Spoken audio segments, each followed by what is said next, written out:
Wow, Grace Street is filled to capacity. Yes, with it is. Jonathan Cahn, Rabbi, is back in the house. Good to see you, Rabbi. The predominant pattern, if you read the book, the predominant pattern is not a day crash, even though that's a dramatic pattern, which we saw in two of them, and there's something that happened with that.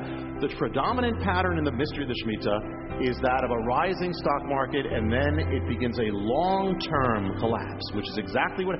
This has happened in the last 7 of them. It not only wiped out Wall Street, it wiped out global trade, collapsed, commodities, oil collapsed, industrial production collapsed, everything. It's still collapsing, by the way, into this year. But I'll share that. I'll show it to you visually. So it's not a matter of feeling. It's not a matter of our talk. It's absolute real. God is very real. He's very exact. He is in charge of everything, including Wall Street, including our bank accounts. Yeah. He's that much in charge. Yeah. You always share mysteries, and if you want to get... This is the, 16th, is it? 16. Wow. 16. I've been here 16 times. This is Rabbi's 16th visit to our show, and he always brings a new group of mystery. Do you mind if could we do one today? Yeah. Right now? Yeah, we'll talk about it. Can't do every... I'll touch on it. How about Ishmael? Yes. The mystery of Ishmael. Yes. Now, this is prophetic. This has affected every one of our lives. I mean, to this day, you're talking about news reports, is all linked to a mystery that goes back to the tents of Abraham. And it's amazing. The whole world, the piece of the world hangs on a mystery that happened in this desert dweller tent with these 2 sons. And it's behind everything from Islam to Muhammad to Osama bin Laden to Yasser Arafat to the threats on America, all the way back to Abraham's tent. I mean, really, every answer is in the Bible. I mean, the Bible explains everything. And so we go back to Abraham. Genesis. God gives him the promise, I will give you a son. A great nation will come from you. But as we know, he comes up with an idea.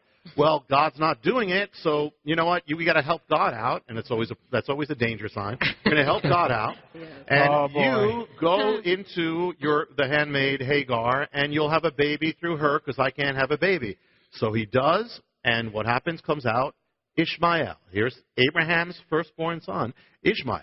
Now Ishmael, is there. Now keep in mind, he is there for years before there's anybody else. He is viewed as the heir to Abraham. I mean, when God speaks to Abraham and says, I'm going to do a great thing, what Abraham says is, yes, Ishmael will be the one. So everybody thought it was Ishmael. Everybody thought Ishmael was the one of the promise, including Abraham, Hagar had to have, Sarah had to have. So they thought this was the way. So he's growing up as the one. Now, at one point, God gives a prophecy concerning Ishmael. Now, God promises God will make Ishmael a great nation as well. He'll give him much. But he also says he'll be wild. He also says his sword will be against everybody. His hand will be against everybody. So it's going to be a wild kind of thing going on there with Ishmael. But he's going to be blessed. But the thing is, keep in mind, now here's what happens. Then, all of a sudden, God comes back and says, now, no, you, Sarah, old Sarah, you are going to have a baby. And Sarah laughs, and God says, Sarah, why'd you laugh? And Sarah says, I didn't laugh. He says, no, you did. And the name of the baby is going to be called Laughter because they laughed. So in Hebrew, that's Yitzhak, which is Isaac. So you have Ishmael, and you have Isaac. Now, what happens with this thing? What happens is, because of the conflict between the 2 sons, it comes to a point where Sarah says, and then God says, no, Abraham, it's okay, it's my will. You're going to have to send away Hagar and Ishmael. Okay, so Hagar and Ishmael go away to the desert. God takes care of them and gives a promise again. He confirms, I'm going to make a great nation. But think of something. We don't usually think about this. Imagine you're Ishmael. Okay, you're Ishmael, and you're growing up as the beloved son of your father. And then all of a sudden comes another child. Now, sibling rivalry is a problem to begin with, but here's another child. Now he's the one. So first of all, what you're going to be feeling? Probably jealousy, probably resentful. Then you lose everything. When you're about 13, you lose everything. You lose the birthright. You lose what looks like your inheritance. You lose your father. You lose all that honored position. You lose all that. what is that going to, and he's just becoming a teenager now. What is that going to do to him? What's that going to do to his being? What's that? And from him come much of the Arab peoples, as we know. Now, let me just say something, the mystery, who is it today? Now, there's some who say, no, there's no question, from Ishmael came the Ishmaelites. From the Ishmaelites, there's no question that the blood of the Ishmaelites is throughout the Arab world, whether there's also other blood as well. But we have ancient records from the Babylonians, even from the Assyrians, that link up the Ishmaelites with the Arab peoples. We even have records of Arab peoples before Muhammad, before Islam came, where they said, we are the children of Ishmael. Before, when Muhammad came, he said, I'm from Ishmael, we're from Ishmael. So now, no matter what, they've taken up the mantle of Ishmael. But the point is that, number one, the Arab civilization had some great, wonderful things, and I love Arab people, and I love when they get saved. One of my greatest blessings as a Jewish believer is to find an Arab believer who loves the Lord. It's the most wonderful thing in the world. Amen. But there's a mystery going on throughout history. You have the people here, and clearly the blood of Ishmael is there among the Arabic world, and the mantle of Ishmael, they've taken up. If you read the Quran, it focuses a lot on Ishmael. It says Ishmael is the one. It says Ishmael, not Isaac. It says Abraham offered up Ishmael. It says Ishmael and Hagar, they came to Mecca, and then Ishmael died in Mecca. The whole thing. So you got this whole Ishmael thing going on, the spirit of Ishmael, all that. Now, but to understand this, what does this reveal? Number one, about what's happening. Number one, God says, I will make a great nation. So God said that way back 4,000 years ago. He's done it. The Arab peoples are one of the most populous peoples in the world, number one. Mm-hmm. But number two, also, it's telling you from Genesis, from the tents of Abraham, that the destiny of the Arab people is linked to the Jewish people. They're all there together. That's why there's a link between, Arabs and Jews are cousins. You wouldn't know it because the enemy so destroyed this thing and so used it. But in the end, they're going to be back together. In the end, there's a good ending to this. The end of the story, you have Isaac and Ishmael actually together burying Abraham at the end. That's kind of a foreshadow. But right now, you have they're linked to Ishmael. But what else do you see? You have among this you have Ishmael. Think about him. He lost his father. Okay. So what do you have in Islam? You have God has no son. They cannot call God Father. Correct? You cannot. It calls him the merciful. Cannot call God Father. What? Because they lost the Father years ago. And it's kind of like saying, well, if we don't have the Father, nobody has a Father. You look at the Temple Mount. What do you see? It says on the Temple Mount, on that dome, it says God has no son. So it's so much. So it's going to be against anyone who says I'm a child of God. God is my daddy. It's going to be against all that. It's going to be against Isaac, going to be against all that. Also, if you want to look at all these things, there's a rage in much of this history. In much of not all, but in much of Arabic history, much of Islamic, there's a rage, there's a fear. Why? Because the answer is in Ishmael. Ishmael would have a rage from that time on. He would have an anger from that time on. He'd have a resentment. One of the things about in this, you see this spirit in terrorism. It's a resentment about anybody who has privilege. It's a resentment of anyone who says, I'm loved. It's a resentment against the Jewish people. Why against the Jewish people? Because that's Isaac. So it's Ishmael and Isaac. And it's also about America. Because, first of all, if you're born again, if you're a Christian, your link is through Isaac. Your link is through Isaac. Messiah is the son of the Father. He's the beloved of the Father. So there's going to be a war against that as well. There's going to be a war against America because you have all that together. You have Jew, you have Christian, and you have what looks like blessing. So you've got all that. So therefore, when you have all those factors that are all explained in the tents of Abraham, you've got a spirit that says, I'm the outcast one, so that leads to radicalism. That leads to, I can't get it this way, so I'm going to get it this way. I'm going to get it by the sword. I'm going to get it by, I'm going to take it back. Why is there such a focus on the land of Israel? It's all there in that mystery. Why? Because that was the inheritance of Isaac from Abraham. That's what Ishmael thought should have been his, the land of Israel. Now, the Arab people have much more land, have gigantic areas. They just don't have, but there's a concern about this little land because that's what Ishmael lost in his mind. That's what he lost. It's the land of Israel. What also was the promise? The covenants, all that came from Abraham to Isaac. The covenants, the revelation of God, that came through Isaac, came through Israel. So what did Ishmael do? Well, we're going to have our own revelation.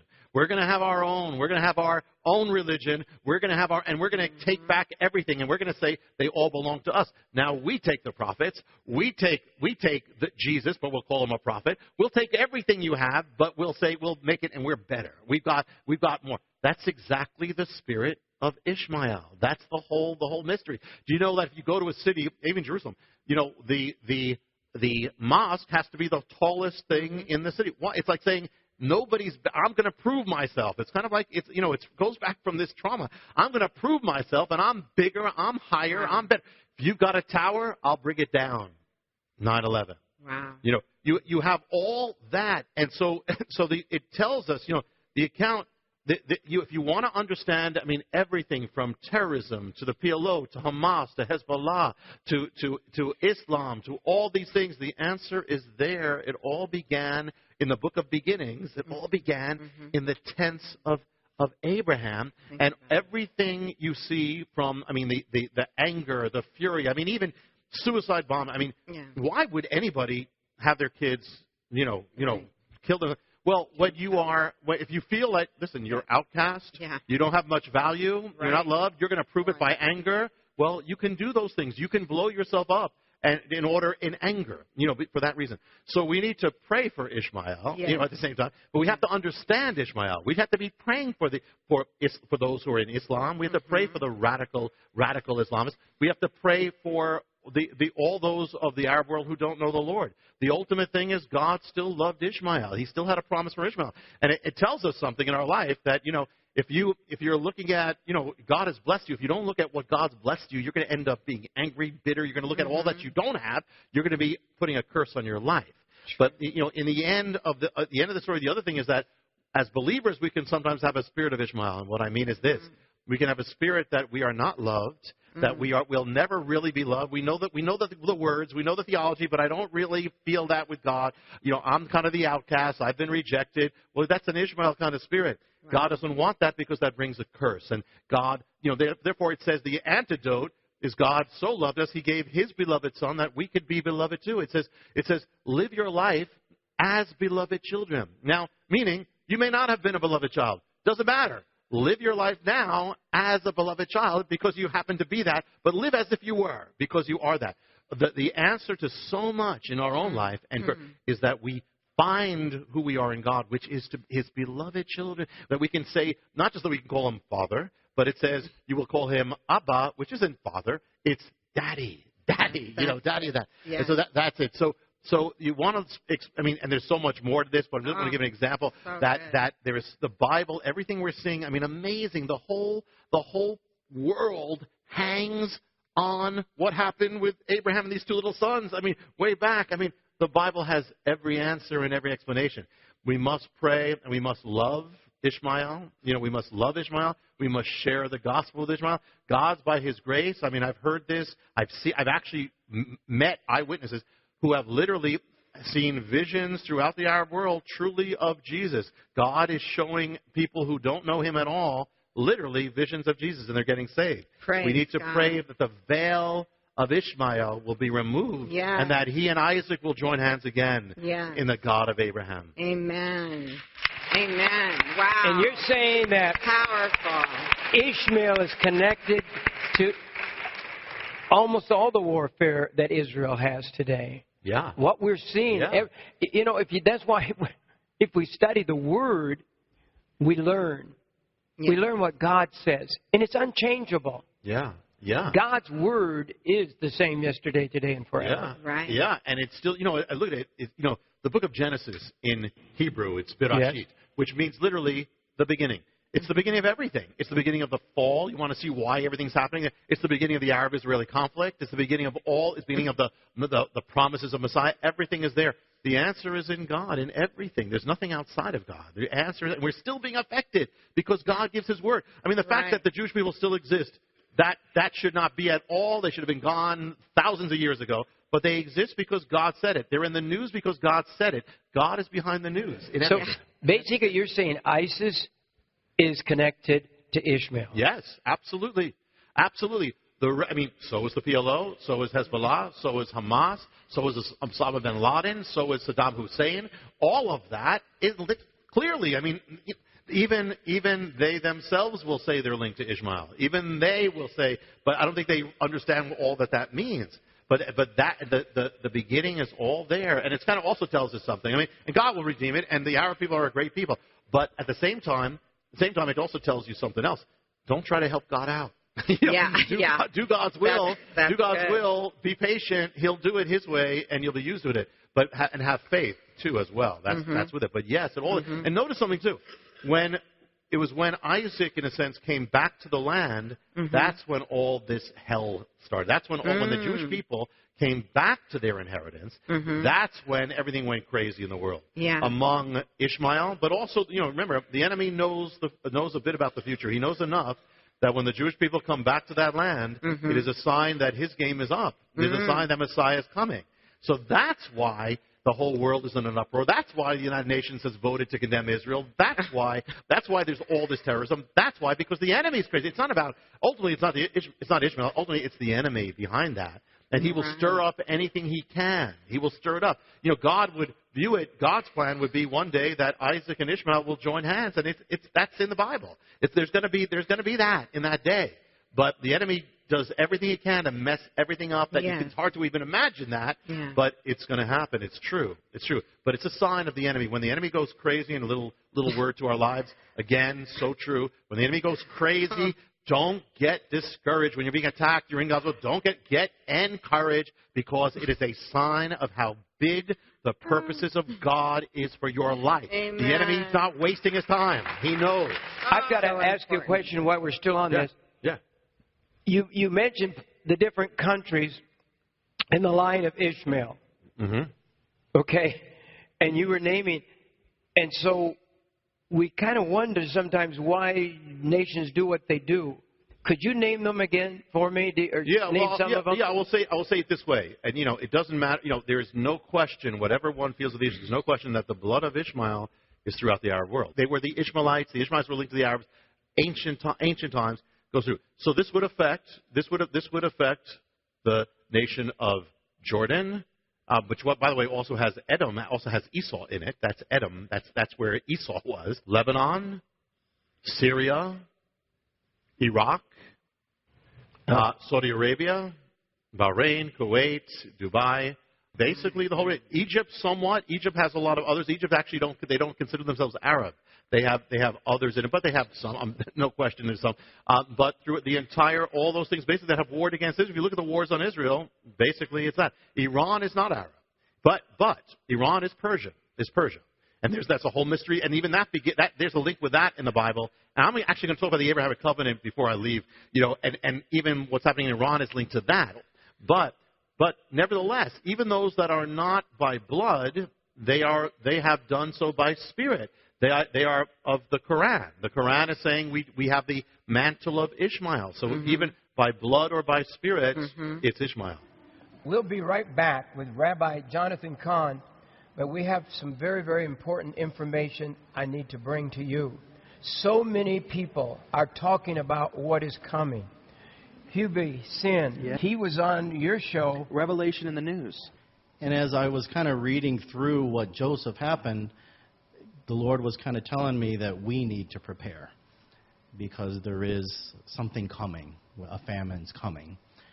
I'm kind of being more conservative with the way that I spend now. Sure. Just to make sure that I'm kind of prepared.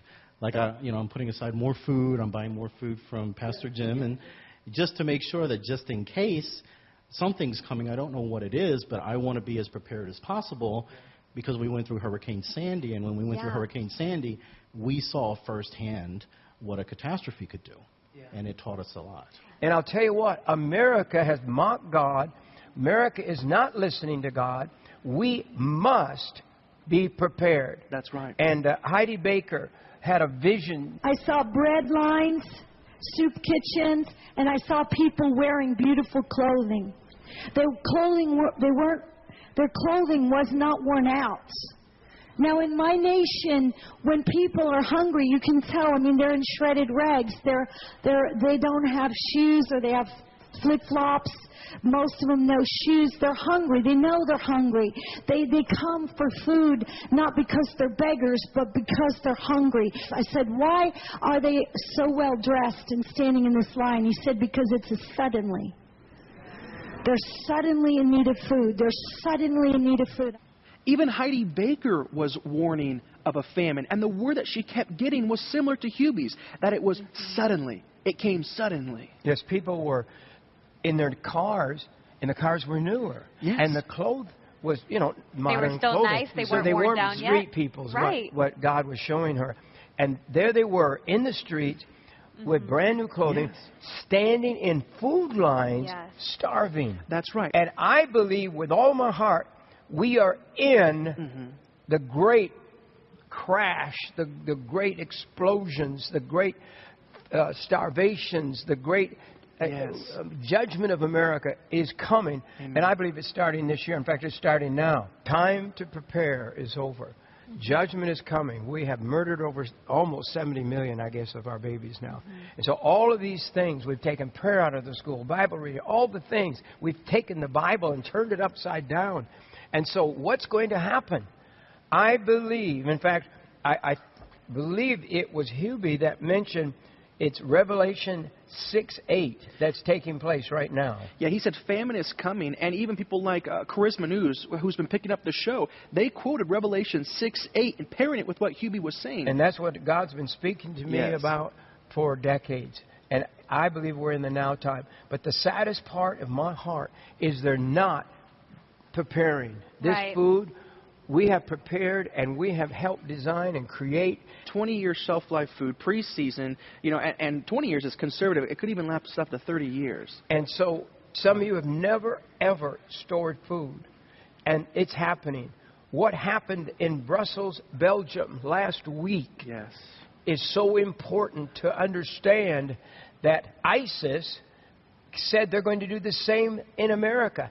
They plan to take over the world.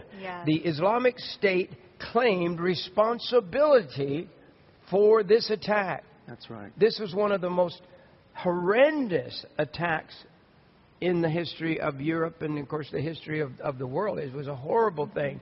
The airport was exploded. That's right. Also, the metro station, the railroad system, the subways there was also experienced a bomb. And literally closed all of Brussels. That's right. It's in a complete state of lockdown. The airport has been shut down. The subways have been shut down. The entire city of Brussels is on lockdown right now.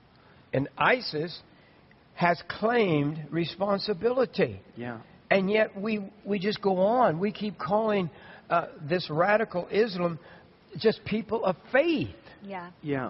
And so people in America don't want to hear it, and they're not being prepared.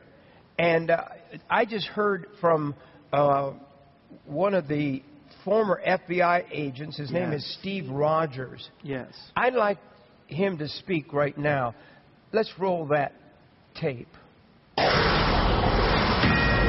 Welcome back. A Fox News alert for you. Belgium and the world on high alert after a wave of deadly bombings in the heart of Europe. Steve Rogers is here for us now. He's a former member of the FBI Joint Terrorism Task Force and a retired lieutenant commander in the U.S. Navy's Office of Intelligence. Thank you for joining us today. You're welcome. You say that we are in the midst of World War III. Yes, we are in the midst of World War III, and it's a reality that we're going to have to face in order to combat and defeat ISIS and any terrorist group. In fact, Heather, that's nothing new. The French president said that when France was attacked. The problem we're facing today is that we're not fighting this as a war. We're constantly hearing law enforcement assets are doing this, law enforcement's doing that. We have to do much more than get law enforcement involved, and it's going to take some military might as well as diplomacy. We just heard John Kasich talking just a moment ago, and he said that we should attack from the air and on the ground. We're going to have to for the survival of our country. What we see happening in Belgium, as you and I are speaking, is a prelude to what's going to happen here. And I know people don't want to hear that, and I'm not trying to alarm people, but the facts are very, very clear that they're coming here. And what we have to do with all these facts and all the intelligence that we're gathering is to make absolutely sure that we prevent that from happening. We're in World War III, he said. Wow. And so much is happening. 9/11 is going to, the attack that they're planning right now, next, for the United States of America, they say it's bigger than 9/11, what's coming. That's right. You know, and we have other reports that say top intel officials, U.S. faces the highest terror threat level since 9/11. Right now we're facing that. And right here it says Al-Qaeda chief urges 9/11 style attacks in a new audio message. You know, one of the commentators mentioned that Washington, D.C. and Brussels are the two capitals of Western civilization. That's and right. you know what? ISIS says they're coming next. That's right. For Washington, D.C. They're planning to do New York City. And what do they call it when they go all at once? They're talking about doing maybe even up to hundreds of attacks on America all at once, even our smaller towns, malls, anything you can think of. That's right. It's called a day of jihad. And that's what they're planning for America. And they've already arrived. That's right. They're in all 50 states. That's right. Yeah, ISIS has claimed that they actually have warehouses in all 50 states in America. Wow. So Steve Rogers just said on this program, this is World War III. I've been saying it. Almost every guest on our show has been saying it. Absolutely. And today's program, you're going to hear a lot this week from Rabbi Jonathan Cahn. He's already warned us with his book when he said that the harbinger, 9/11, was just the first. It was the warning. That's right. And now we're living in the destruction that's coming. The harbinger has not been heeded. That's right. We did not repent. We did not humble ourselves. We said we'll build bigger and better without God. And we have, I almost said, damned God. We don't have respect for God. Judgment is coming. It has to come. And when, in Charisma Magazine, when they said we are entering the Revelation chapter 6, verse 8, that's the fourth horse of the apocalypse. That's disease. That's famine. That's right. Yeah, one-fourth of the world is going to be completely devastated from that. Just that one horseman. And now is the time. This is what we're urging you. Now is the time to get prepared. As Pastor Jim got that word that was downloaded to him from the Lord, that this Genesis 41, that they had the 7 good years to prepare, the time of plentiful, the time of abundance. That's what we're in right now. We are in that window. And the known world would have been dead. Right. If Joseph hadn't obeyed God and prepared and had food put away. That's right. And God spoke to me. I had to go to a prison. And I don't compare myself with Joseph, but he ended up in a prison. I ended up in a prison. And it was in the prison where God spoke to me that I had to warn the people to get ready. So here is the food that we have prepared. And if you've not prepared, please get ready. Because what's going to happen? Did you see what happened? Did you see the video on TV of what happens in Brussels, Belgium? Yes. They close, everything closed down. Well, if the big things happen, our enemies plan to shut the grid down. Yes. That means America will not have food. It will not be moving. They shut Brussels down. Well, just a matter of a... Go ahead, Sasha. Just a city of 1 million people is virtually shut down, no movement. The Prime Minister was urging people not to move and just keep everything at a minimum movement. That is a full major city, and so if we know that these things are coming to America, we have to prepare today while we still have time. And it was just a handful. Yeah. And one of the first things we're doing, and we need to get back to Rabbi's program with us, this food right here, this is something that is so heavy on my heart. Yes. And this is the 90-day bucket, which is basically 3 months of food in here. You're going to need more than that, but you can get started. That's you could order a bucket a month for the next 6 months and be prepared while we still have good time, and it's going to get worse and worse. But we have time to put it away. That's we have time to store the food. And here's what we're going to do. I believe one of the things that can save America is if we reach out and feed the poor. We reach out and send the food to the Christians over in the Mideast, which we have been, I really believe God spoke to us to do this. And I believe when we give, God gives back. What does He say in the Scriptures? He says, if you give to the hungry and the poor, He said, you're lending to God. Wouldn't you like to lend something to God? Amen.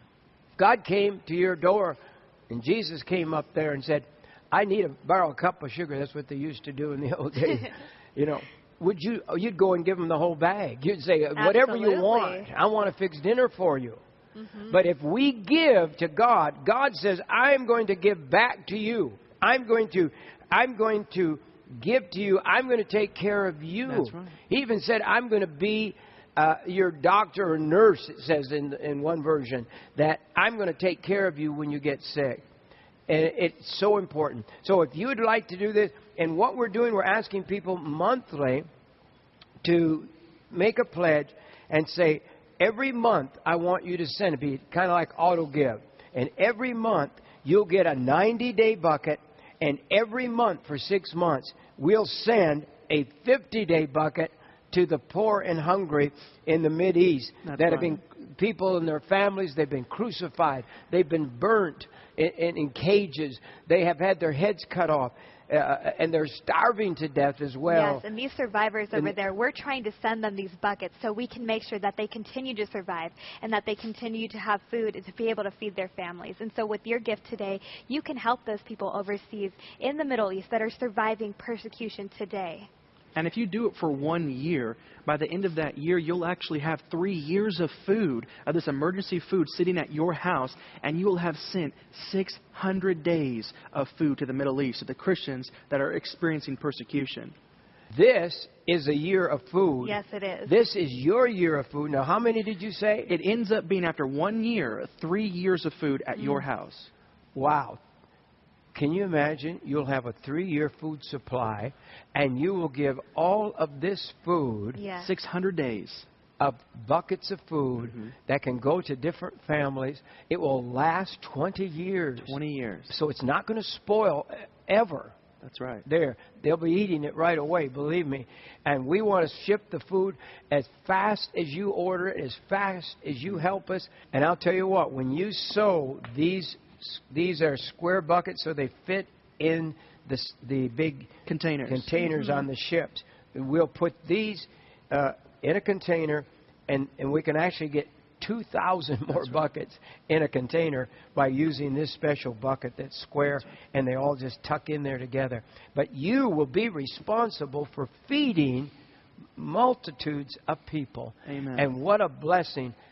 You're sowing to others. What you sow, you reap, the Bible says. And then we're seeing to it right now, because we're sending you, when you join this 6 months club, we're sending you 90 days of food every month when you give. The Lord says that He doesn't do anything in the world, upon the earth, without first telling His prophets. Yeah. We've heard from Hugh B. Sin that famine is coming to America. We've heard from you that famine is coming to America. We've heard from Genesis chapter 6 that famine is coming to America. And we've heard from Heidi Baker that famine is coming to America. And there's some of you that perhaps would like to order a year of food right now and just say, I want to put a year away. And we have the year of food, and that's for a gift of $600. And when you order a year of food this week, you get 2 bonuses. You get white rice bonus and the sliced potato bonus. And we call them food extenders. So you can extend your foods. You can add them to any of these recipes.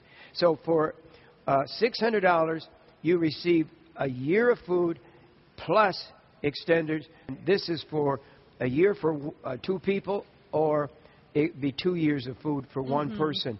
But this is $1,100, and it's tasty food for 2, plus the multipliers, which you get 2 buckets of potatoes. That's right. And 2 buckets of the rice. People, get ready. It's time is running out. And then my favorite of all my offers I've ever done is my 7 years of food. The Joseph offer. And it's bigger. This is the Joseph Storehouse offer. We talked about it. And it had, look at all of this food. 7 years of food. Why wouldn't you want to do that? And then the multipliers, you have 3 buckets of dehydrated potato slices. And I'm telling you, you'd be so shocked when you add the water to these potatoes. It's like fresh potatoes. And you can create all kinds of dishes. And then with the white rice, use 3 buckets of white rice, which you can add to almost any of these dishes, which like company drops in, which they're going to do. When they find out you got food, you're going to have company, believe me. Yes. But that rice will just multiply. That's right. You take almost any one of these dishes, any of these soups, and you can have creamy potato soup and add rice to it. Anything. You could add stroganoff. Yeah. Any of these foods. This is the best food. The best survival food ever made. And it also comes with the Garden Survival Seed Kit. 20 different vegetables and fruits that are heirloom. You can replant them every year. Like here's squash. Here's peas. You could add those to the sauce and the soups and the different dishes. And you talk about extending food. And so you will have a garden for decades to come because you can replant the seeds that you get from your harvest. And, of course, your garden gloves and your foldable shovel, which is so good for so many things. And believe me, you're going to need a shovel if the water stops running and the sewers stop running. You will need, and this is an amazing bonus gift for this food. Well, you know what just happened? What just happened in Brussels, Belgium, the beautiful city? ISIS said they're going to destroy Belgium, Brussels especially. But they said, we are going to destroy, we are going to bomb. And nobody believed it, I guess. I think some did, but most didn't. But they did what they said they're going to do. And now they're saying, we are going to destroy the United States of America. And America is not prepared. Are you prepared? Be ready. Let's go back to our program right now with Rabbi Jonathan Cahn. I want to roll this another clip, could we, from your speech at the United Nations, the one about Israel. Yeah, what happened? I went there, and I as I'm doing this, and I got the thing from the Lord, I believe. And then I'm there, and I see all sorts of people coming in with turbans and Muslims, and I'm thinking, I want to talk about Israel. I said, okay, Lord, So it's the kind of thing where you keep the car running, when you're preaching. I said, I cannot. I have to, because there's been so much hatred of Israel in this place among the nations. I have to lift up Israel here. So I believe you have a short clip from that. Yes. Okay, let's roll that one. The light of the world came as the Messiah, as the shepherd of Israel. He wept over Jerusalem, and as he foresaw the future of his people, the children of Israel. But for most of these last 2,000 years, those who called themselves by the name of Messiah did not love his own people, but hated them, vilified them, oppressed and wounded them, hunted them down, and delivered them to their deaths, Jewish men, women, and children. Messiah's own family killed in the name of him who for them shed his love. We must love those on every side of every conflict. We must seek the blessing and peace of all. At the same time, if we claim to be a Messiah and have no love for his own people, the people of his own heart, we cannot claim to be a Messiah. In a world that has proven to be hostile and dangerous to Jewish existence, those who are called by the name of Messiah must of all people bring the love of Messiah to those who brought the Messiah to the world. To fulfill the command of God, as it is written, comfort ye my people, speak kindly to Jerusalem, and he will bless those who bless them.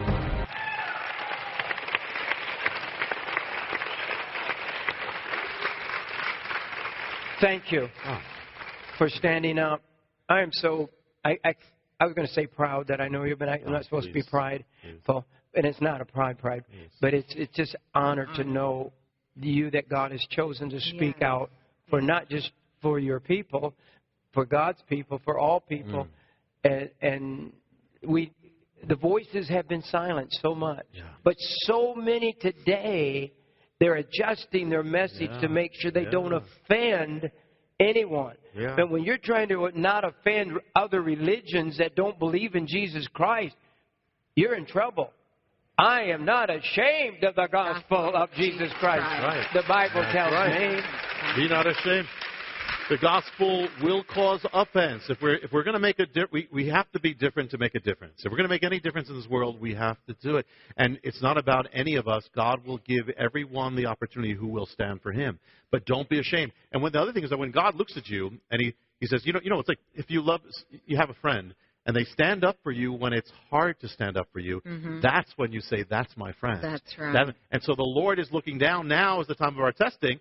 And He's looking for those who are standing up now, and He's saying, "That's my friend. Wow. That's my bride. That's my one." You know, we've been always talking all these years about, the persecution's going to come, end times, persecution. We're talking about it all the time, and we're going to. Well, now it comes. Now we can actually see the first fruits of it, and people go silent. This is our testing. This is what we talked about all these years. Oh my Let's gosh. be what we talked about. That's what God so called us to be. Amen. Amen. I have so much I want to talk about today. Mm-hmm. And we talked about the Shemitah.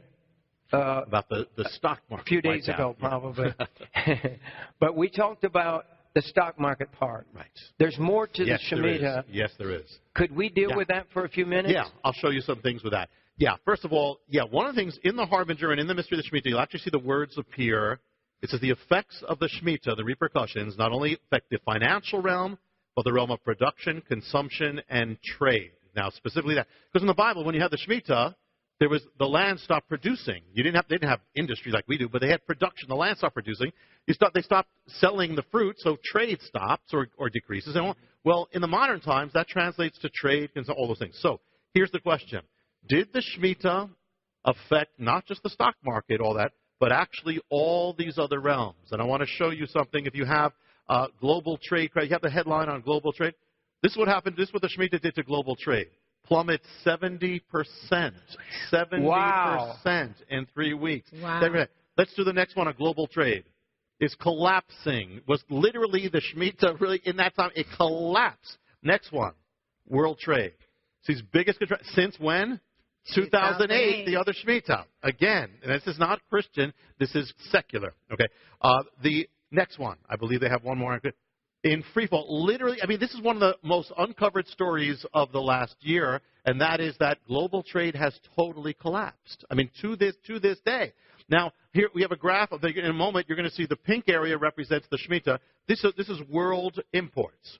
Look at what happened at world imports. You see it's high up with a blue. Yeah. Then once the Shemitah comes, look what happens. It goes down and below that level. It collapses to nearly half. There's something called the Baltic Dry Index. Let me tell you what that is. And you have to know, we don't know a lot. Well, it measures basically shipping and world trade. Well, see the headline on the Baltic Dry Index, what the Shemitah did to the Baltic Dry Index. This year, it was the worst in 30 years. But the fact is, the Baltic Dry Index only existed for 30 years, so it's the worst ever in the history of the world. Show the next one. Their Baltic Dry Index, I believe you have an all-time low, totally collapsed. I'll give you an example. The Shemitah was 2014, 2015. 2014 began, the Baltic Index was at 2,000. By the end of 2015, it was at 400. It wiped out like 80% of it. Okay. Another thing you'll read. No, that's trade. That's trade. That's trade. That's hard goods. Dry goods is not. It's not necessarily the market at all. It's actual goods. It's the real thing. It's the real economy. It's not speculation like the markets. It's real trade and goods. Yeah, and that's going to bring it to the next one. One of the things you'll see in the Harbinger on the Mystery of the Shemitah, that chapter, and I believe in the Mystery of the Shemitah, is also that says in the Shemitah, the fruit of the land is abandoned. So therefore, today economically, we'd expect commodities to be unsold, piling up, merchandise to pile up. Well, look, demand drives up. Look what happened to commodities. The commodity slump, 16-year low. This is the Shemitah. Next one. Worst year for dry bulk commodities worst year on record was the Shemitah. Now, I'm going to show you a chart from Bloomberg News on what happens at the Shemitah and the commodity market. Let's see that graph. Look what happened. Oh, wow. Look what happened as it approaches the end of the Shemitah. Wipeout. Hits bottom. Now, one of those. This is what happened. This is what you know. This is one of the biggest stories, and most people haven't heard it. The other thing is what happened to another commodity called oil. Let's see the next graph, and I want you to see something here on oil. Now, that's by 14 years. You see the pink? Yes. The first pink is 2008 Shemitah. Look what happened to oil. Crash. Second pink is 2015. Look what happened to oil. Down the same. Oil. So this is the Shemitah. Now you go to the gas station. And we're right there. And we're down in that bottom right we now, are. aren't we? You go to the gas station and you have cheap. You can thank the Shemitah for that. but now it's wait not, a minute. Yeah. Everybody, you understand the Shemitah. The Shemitah is a God timing. Yes, the collapse of trade has not stopped. And if you look at this next one, this is what happened since to this point around where we are right now. It's continued to collapse. All these things have collapsed. So this is the effect. God is very, very, very real. And so the fact is, it happened actually, in the book, in both things. The overall pattern is exactly this: that it affects every realm. And even though I haven't yet touched on the dramatic day crashes, which we will, it even affected that too. But this is the absolute pattern that you'll read in the books. Is it true that you're working on a new book? And I know you can't tell us the title probably yet. We don't want it. You don't have to. I could do the title. I can't show the cover yet. Okay. So you have a new book you're working on. You've actually been here at Morningside in your beautiful room. When I came in last night, I was working on it here. And you're actually writing your book here. Yeah. Everywhere you go, right? I've done that with the Shemitah, the Mystery of Ishmael too. That's also it's going to be called The Book of Mysteries. Oh, that's good. And it should come out in September. It should come out in September. And it's going to have everything. I can tell you that. And so I'm working on it continuously, like every day, 4 pages a day, getting near the end of it. But just pray for it. Pray God use it. But and probably the next time I'm here, I'll be able to show the cover. Oh, and the first time again I ever saw The Harbinger was literally when I came. I had to come here to see The Harbinger. Yes. The first copy was here. It's true. The first copy I ever signed was to Jim and Lori. The first time I ever signed any book, so it's probably be the same. I hope so. but I'll show you. But that's what it'll be called. I hope so. I really do hope so. We're excited for that book. And God is using you. Yeah. And I do want to mention about our amazing generator that people are ordering them like crazy. It is just amazing. And we were so thankful that extra ship came in, and they lowered the price from the factories, from everywhere. And if you want to get one and have power to power your telephones, to power your television sets, to power your 12-volt heating blankets, to power your electric saws, to power all kinds of little things. Even most new of the wash machines will run off this, and just depends on the voltage. That's right. But it's an amazing thing. One of the key things, it will run your refrigerator and your freezer to keep it. You just run a few hours a day then to keep it from losing all your food. That's right. And you can get it for a donation of only $1,784. This is the cheapest that we have ever offered the generator. And it still comes with a 20-foot solar extension cord, which is a retail value of $50. And it comes with a foldable solar panel, which is a retail value of $500. Yeah, it comes with the electric cord to plug it in. So you can charge it up when the power's running. That's right. Before a storm hits, you can charge it up with this cord. Then this cord runs to the panel. That's right. Which is an amazing panel. We've reduced the panels because we have a lot of them in the factory now. They finally caught up. And they're usually $500 for that folding solar. That is your source. That's like having an eternal gas tank, only that you're using the sun. Right. And the roof on our bedroom. And run the cord down. And we put a plug for these cords. And then we just plug them in to here. And it is just an amazing thing to be able to have that. And so this is one of the few times we have the special solar panels at a reduced deal just to help. Well, it'll clear the warehouse out now. Those units aren't going to be sold anymore.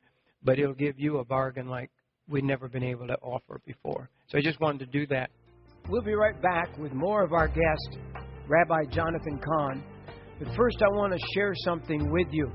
You know, last week there was a horrible attack in Brussels, Belgium. The airport has been completely closed for several days. That's right. Our enemies are the same enemies as the enemies of Brussels, as Paris, as England. And the same type of threats that they said that was coming to Brussels are the same type of threats that they say is coming to America. And when we try to warn, and people that, like some of our guests that have been here, have tried to warn us about ISIS. Yes. Like Brigitte Gabriel. Yes. Like General Jerry Boykin. And many others. And who claimed that they were responsible? The Islamic State claimed responsibility. That's right. They're even celebrating it. And, you know, basically dancing in the streets over it. Mm-hmm. And they're saying they're going to do the same thing to America. In fact, their number one goal is to drop an EMP bomb on the United States of America. What does that mean? That's the electrical magnetic bomb that will shut our power down, shut the grid down, shut the water down, shut the sewers down, shut all transportation down. Airplanes would drop out of the sky at that moment, no movement. And in a year's time, they tell us up to 95% of America would be dead. You don't want to be in the dark, as well as, of course, death is the ultimate goal of our enemy. That's right. But putting us in the dark, not being able to have any communication, not to be able to run any communication system, not be able to have lights, not to be able to even play a CD or a DVD.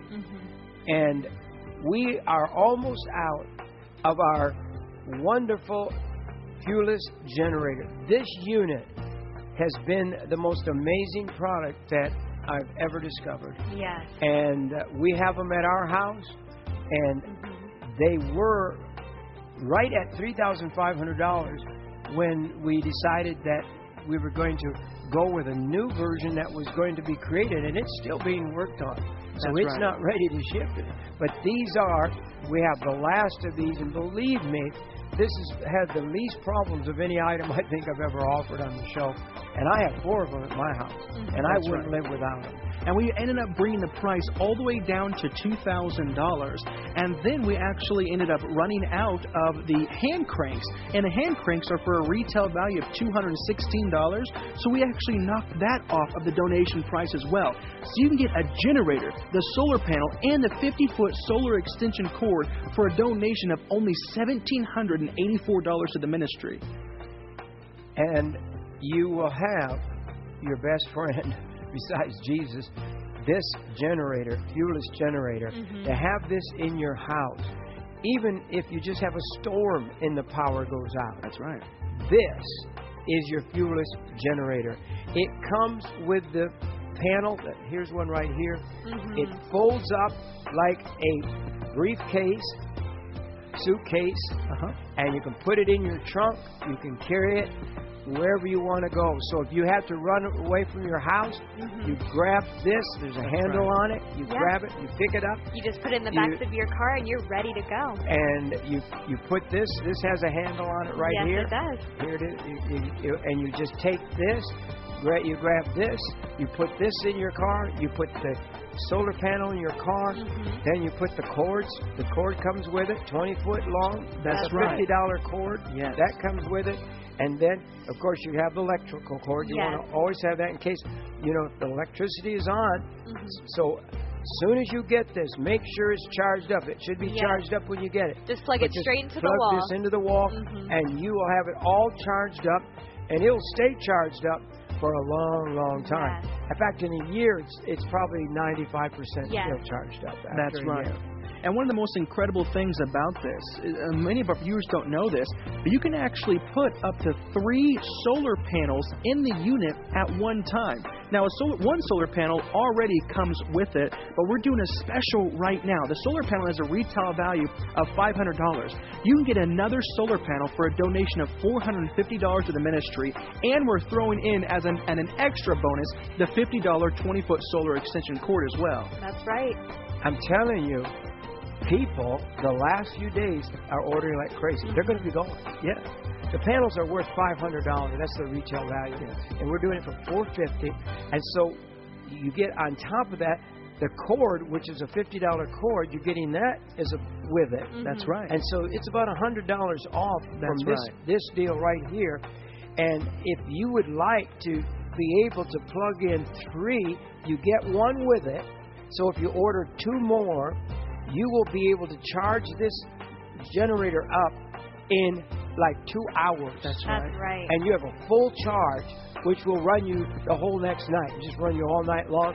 And I know I've sat there and watched the big screen television when everything was out. Yeah. 8 hours I ran it. 8 hours watching the big screen.